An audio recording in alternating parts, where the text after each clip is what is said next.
काका राम राम. राम राम राम राम. तुमचं नाव काय? मंगल सिंग जगत सिंग पाटील. बरं, तुम्ही कर्नूल 186 नंबरची ज्वारी टाकलेली आहे. 186 नंबरची ज्वारी आहे. बरं, मग शेतकऱ्यांना काय सांगणार तुम्ही? ज्वारीचं उत्पन्न एकदम भारी आहे. 6 पाण्यात ज्वारी आलेली आहे. आता 6वं पाणी आहे तिचं. हो बरोबर. आणि उत्पन्नाला चांगली आहे, धोप चांगला आहे. बरोबर. हो. बरं, डोस किती झाले तिला? डोस तिला आम्ही पेरायच्या वेळेस 1 डोस दिला होता आणि नंतर युरियाचा 1 डोस दिलेला आहे. बरं, बघा शेतकरी मित्रांनो, काकांनी 2च डोस दिलेले आहेत. तर धोप बघून घ्या. हे बघा, 1 नंबर क्वालिटीचा प्लॉट आहे, बघून घ्या.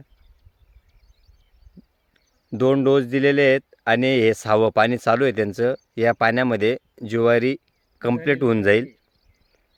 तर काकां त्यांना 1 नंबर ज्वारी वाटते. तर काका शेतकऱ्यांना काय सांगणार अजून? ज्वारी टाकायची तर हीच टाकायची. चांगले आहे, उत्पन्न चांगलं आहे, धोप चांगला आहे. काकां ते सांगताय की पुढच्या वर्षी ज्या शेतकऱ्यांना ज्वारी टाकायची असेल तर कर्नूल 186 नंबरची ज्वारी टाका, दुसरी कुठलीच टाकू नका बुवा.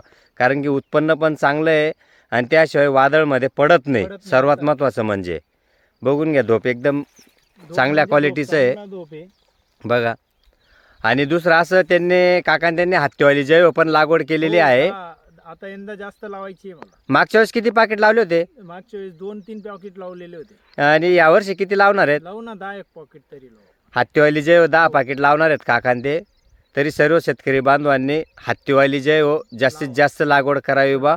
बिग बॉल साईजमध्ये फवारणी पण कमी लागते. 5.5 ते 6 ग्रॅमचं बोंडचं वजन आहे आणि 80% 5 पाकळीचं बोंड राहतं तिला. राम राम काका. राम राम राम राम.